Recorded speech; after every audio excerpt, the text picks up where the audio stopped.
the contraindication. So if you'd like to answer that.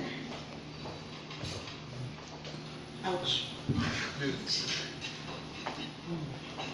So the vaccine is approved as a 3-dose schedule, and the 3 doses are 6 months apart. There's a little bit of leeway, it shouldn't be clockwise exactly 6 months. There's some room there, but it's a 0, 6, 12-month schedule. Now again, there's questions, is that ideal, is that perfect? This is what we have because this was the most yielding in our studies, and the authorities approved the vaccine based on the schedule we've used in our clinical trials. We also have studies ongoing to try to optimize, to improve the schedule. So this is something that could evolve over time. That happens again with a number of vaccines. If you look at HPV or strep pneumo, these schedules also changed a little bit over time. But it's a 3-dose vaccine, 6 months apart. The contraindications, where do you not want to give that? Well, the first thing is the age restrictions, so 9 to 45, because that's what the authorities have approved. The 9 has been explained because of the balance, risk and benefit. There's not sufficient benefit in the younger ones, so we don't go there at this time.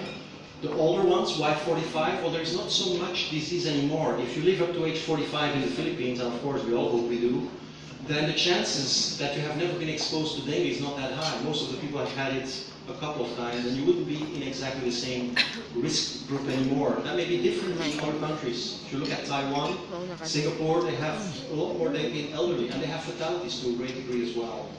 So that's something that could still adjust over time. You don't, however, want to give it in the group that is not indicated in the country. You have to follow the rules of the land.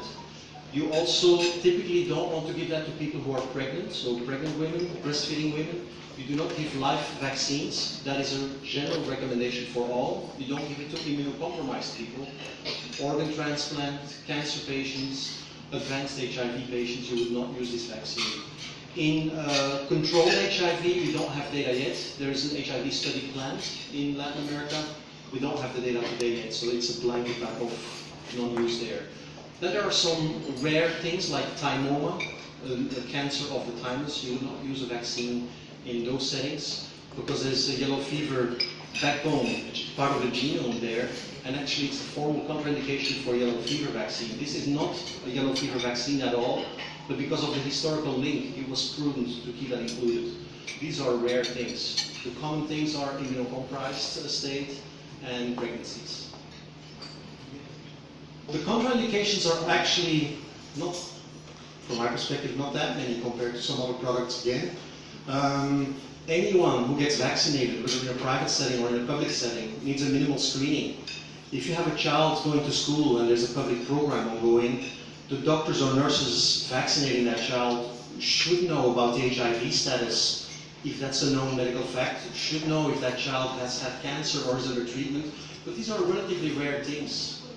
Sorry, that's my perspective. So you wouldn't exclude that many people with that.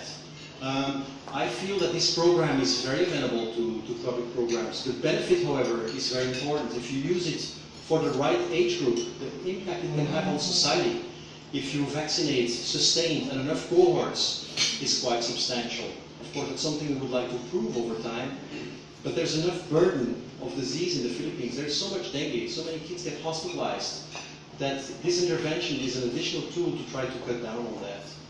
So if you consider that good for public health, Yes. then where do you administer it, and at what cost would it be for the government or for the parents of the children, if it's for children? So things like access and cost are very important. I'm more on the science side, and I wish that all these vaccines were available to everybody in need. That should be our drive, that should be our goal. How a country implements that is a country decision. At a company, we can only make products that are safe and good. It's for countries to consider how they want to insert that. Some will consider public programs like in Brazil, which is different from the public program here in the Philippines. What you initiated in the Philippines was looking at some regions, and kids of age 9 in school were offered the vaccine in a number of regions. What happened in Brazil was that they identified a few hotspots with very high rates of transmission. As much as I mentioned that Philippines is very high, they have a few super hotspots in Latin America, including in the north, Parana state in Brazil, and they decided to take a budget out and vaccinate everyone in those particular few villages between 9 and 45 who would accept the vaccine. So it's offered free of charge to those who want it. It's never coercive. But the difference with Philippines is that it's everyone. Limited places, hotspots, but everyone 9 to 45. It will be very interesting to see the impact over time. It's our duty, of course, to work with the authorities to capture and see how that works. I think any of these interventions make sense. Again, this is an added tool to try to control disease that puts people in the hospital, that costs money to society, that leads to deaths. Anything that you can do to prevent that should be a welcome thing. Now, how much should the government pay for that? That's not for me to say, but there are health economic analyses typically done that look into that.